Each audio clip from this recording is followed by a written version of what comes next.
sur 92.3 et en vidéo live Facebook sur la page RJFM. Il est 7h45 sur RJFM, évidemment comme chaque matin, un acteur de l'actualité locale avec nous ce matin, l'élu municipal à Montluçon, Frédéric Cotte, bonjour. Bonjour. Et merci d'être avec nous en direct évidemment, puisque la vie politique se poursuit dans ces temps-là. On voulait avoir votre avis, notamment voir un petit peu comment l'opposition voyait cette période actuelle avec cette lettre ouverte, notamment à destination du maire de Montluçon qui a été signée. Avant de venir là-dessus et de cette initiative et de parler de cette initiative collective, puisque vous n'êtes pas seul à co-signer cette lettre. Juste un petit peu le point pour vous, Frédéric Cotte, en tant que médecin, comment vous la vivez la crise actuelle? Est-ce que vous avez été confronté à de nombreuses reprises à des patients potentiellement atteints du coronavirus? Oui, potentiellement, c'est bien le terme. Alors, Damien, j'ai un retour. Je m'entends avec quelques secondes de décalage. C'est pas facile. Bon, je vais essayer de résoudre ça. Je vous avoue qu'on est aussi en télétravail, que je suis tout seul en technique. Je vais essayer de voir ce que je peux faire. Allez-y, voilà. Allez-y. Et puis sinon, au pire, on fera quelques secondes et on vous rappellera. Bon, mais sinon, il est clair que Montluçon n'est pas exempt d'attaque du coronavirus. Tous les médecins généralistes en ont rencontré de façon potentielle dans leur patientèle.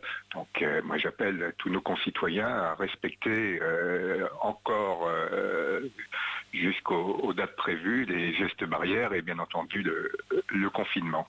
J'en profite pour saluer très fraternellement tous les soignants qui sont au front. Moi, j'ai la chance d'être médecin généraliste, donc on n'est pas vraiment en première ligne, mais c'est une situation fortement anxiogène parce qu'il faut peser chaque geste et chaque situation à l'aune du Covid-19. On a vu qu'il y avait eu une belle réactivité de la part de vos confrères, de vous, médecins généralistes, avec la mise en place notamment de centres Covid-19 à Bien-Assis. Il y a eu vraiment une mobilisation globale, tout le monde dans l'unité là. Oui, tout le monde. Ce sont des professions, surtout les professionnels de santé libéraux qui ont l'habitude de travailler chacun de leur côté. Là, il y a eu une belle solidarité pour organiser ce centre Covid-19. L'idée, c'était de consulter les patients suspects d'être malades dans un lieu dédié, sécurisé, à la fois pour sécuriser les cabinets médicaux, pour sécuriser les autres patients exempts de la maladie qui viennent consulter et bien entendu sécuriser les professionnels de santé. Donc tout le monde s'est mobilisé et la ville de Montluçon, ce qui a le souligné, a soutenu à la perfection de l'initiative.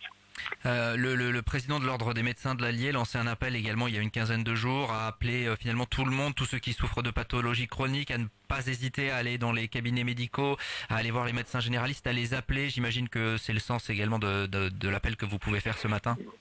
Mais écoutez, nous avons connu une phase de sidération où de nombreux patients ont arrêté de se soigner. Donc, il y avait deux facteurs à l'origine de cette sidération et de cet arrêt des consultations. Alors, il y avait la peur de la maladie, et puis nous avons eu une communication quelque peu erratique du gouvernement qui a commencé par expliquer aux patients qu'il fallait arrêter d'aller chez le médecin généraliste. Donc, maintenant les choses vont mieux, les patients recommencent à faire leur prise de sang, à consulter leurs spécialistes, à reconsulter leurs généralistes. Pendant l'épidémie, les autres pathologies continuent à évoluer, il faut être très, très, très vigilant. Venons-en donc à cette lettre ouverte adressée au maire de Montluçon, Frédéric Laporte, que vous co-signez en compagnie de vos collègues élus au conseil municipal, Pierre Mottet, Juliette Verte, Philippe Buvat, dans lequel notamment vous regrettez que le maire de Montluçon ne vous ait pas suffisamment consulté et d'une manière générale n'ait pas suffisamment rendu compte des actions auprès des conseillers municipaux, c'est ça? Oui, la vie démocratique ne doit pas être confinée. La vie démocratique continue, à la fois pour des raisons éthiques, de respect de la loi, de respect des règles, et puis pour des raisons d'efficacité. Bon, nous avons attendu avant de nous exprimer pour laisser le temps à Monsieur Laporte de réorganiser les services municipaux, d'appliquer sur le terrain les directives de Madame la préfète de l'Allier, mais ça ne suffit pas. En travaillant tout seul, on oublie des pans entiers d'actions municipales qu'il faudrait mettre en place, et en travaillant tout seul, on ne dispose pas des outils réglementaires pour préparer l'avenir.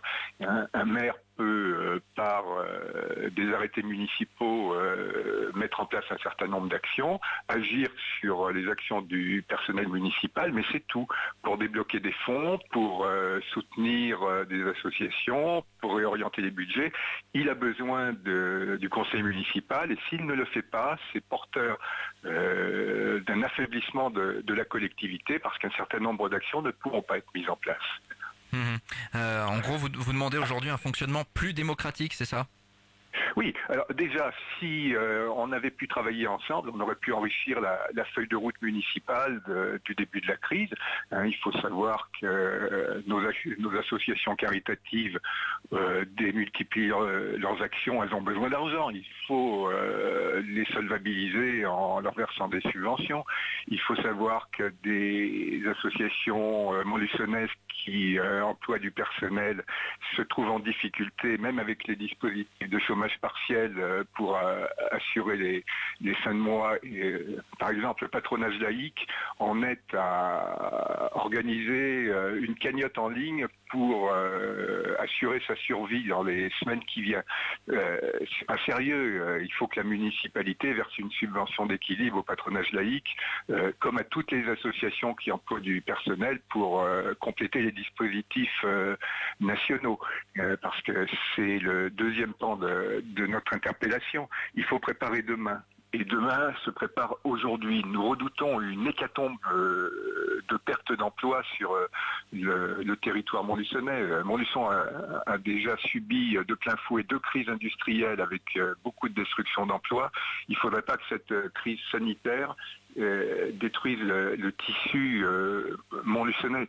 Moi, je pense au monde économique, je pense au commerce, je pense au monde de la culture, je pense bien entendu aux cafés et restaurants, je pense à toutes les associations qui emploient du personnel. Il faut mettre un fonds d'intervention d'urgence parce que les dispositifs nationaux, régionaux, départementaux, déjà très volontaristes, mais ne suffiront pas. Et si on n'intervient pas très très rapidement pour soutenir tous ces acteurs qui emploient du personnel ou qui créent de l'emploi à Montluçon, on risque une hécatombe d'emploi. C'est pour ça que nous interpellons, on n'est pas là pour mettre des bâtons dans les roues, mais pour pousser dans le sens de l'intérêt général, et nous percevons des manquements et nous voulons que Montluçon ne sorte pas trop cabossé de cette crise sanitaire. Donc il faut que tous les élus, quelle que soit leur sensibilité, au-delà des comportements claniques, au-delà des habitudes politiques, se retrouvent pour porter des solutions collectives pour sortir le moins cabossé possible de cette crise. Vous demandez en fait un plan Marshall véritablement, réorienter certains budgets aussi peut-être ? Oui, il faut de l'argent. C'est un plan Marshall, nous l'avons écrit en ces termes. Donc, pendant la période, la collectivité a fait un certain nombre d'économies. Il y a des manifestations qui n'ont pas eu lieu, il y a des services municipaux qui n'ont pas été prodigués. Mais il faut faire des choix dès maintenant en faisant un budget complémentaire, vu que l'État de l'Assemblée nationale en est à son 3e budget correctif voté en quelques semaines. Ici, il faut en faire de même. Donc, réorienter des crédits, arrêter un certain nombre d'actions et éventuellement avoir recours à l'emprunt, y compris auprès de nos concitoyens. Il y a des Montluçonnais, certains m'en ont parlé, et disent nous on a des sous, plutôt que les laisser sur un compte en banque, on est prêt à les prêter à Montluçon, bien entendu en garantissant le dépôt, mais pour que Montluçon continue à vivre. Donc il faut se réunir autour d'une table. Monsieur Laporte ne peut pas gouverner tout seul, parce qu'il y a plein de choses qu'il ne pourra pas faire tout seul, il n'a pas le droit. Vous le disiez, il y a eu quand même des choses que vous avez signalées, de positives, mises en place durant cette période. Oui, tout à fait. La réorganisation des services municipaux qui était de la responsabilité du maire s'est passée dans de bonnes conditions. Il y a eu la création de ces centres Covid à Biennassi avec le soutien de la municipalité. Moi, je suis quelqu'un de positif. Je suis pas là pour faire de la politique politicienne. On est là pour faire avancer Montluçon. Et pendant 5 semaines, nous n'avons rien dit en considérant que ça n'était pas facile de manager corriger tout ça, mais il y a un certain nombre de manquements, il y a des choses qui ont été insuffisamment faites ou qui ont été mal faites, et des imprécisions, voire une sensation de vide pour la préparation de l'avenir qui nous interpelle fortement. C'est pour ça que sans agressivité, sans volonté politicienne, on a mis quelque peu les pieds dans le plat pour qu'on puisse travailler différemment tous ensemble. On est certes à la mi-temps d'un épisode électoral, mais il faut mettre tout ça de côté pour le moment et travailler ensemble. Et puis dernière chose que vous mettez en valeur dans cette lettre ouverte, c'est cette fameuse date du 11 mai pour la réouverture progressive des écoles. Vous prenez une position claire, vous demandez, je cite, au maire de surseoir à la réouverture des établissements scolaires. Pour vous, c'est pas le moment, c'est trop tôt. De surseoir à la réouverture des maternelles et des primaires, tant qu'un travail préparatoire n'aura pas été mis en place avec les syndicats d'enseignants et les parents d'élèves. Moi, je suis médecin, vous l'avez dit, je suis élu. Ma volonté, c'est de protéger les populations. Nous ne voulons pas, et je ne suis pas le seul à le dire, c'est le Conseil national de l'ordre des médecins qui l'a écrit il y a quelques jours, une seconde vague d'épidémie sur notre pays. Donc, il ne faut pas faire n'importe quoi. Il faut assurer la sécurité sanitaire à tout prix.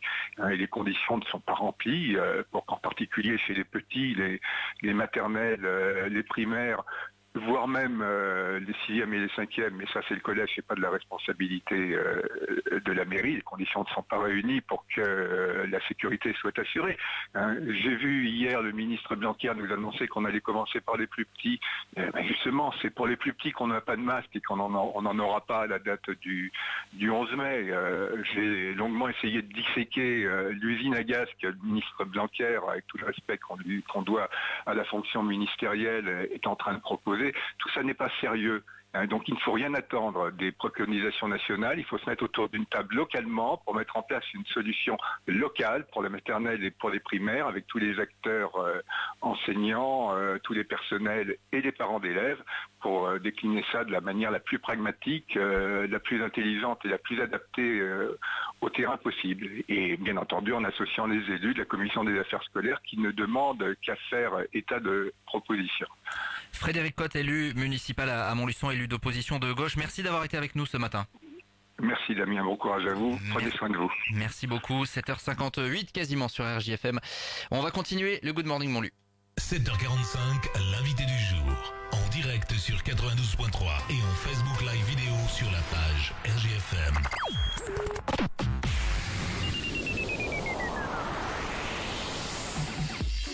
Écoutez RJFM pendant le confinement. Fabrice passe vos dédicaces tous les matins de 9h à midi. Envoyez vos messages par mail à dedi@rjfm.net. Restez chez vous. Écoutez RJFM. 6h, 9h, Good Morning Montlu. 9h midi, les dédicaces pendant le confinement. 16h, 19h, la playlist avec Mathieu. Et n'oubliez pas, restez chez vous et écoutez RJFM. Élise Avenue, votre réseau national d'agences immobilières présent en Auvergne à Montluçon, Culan.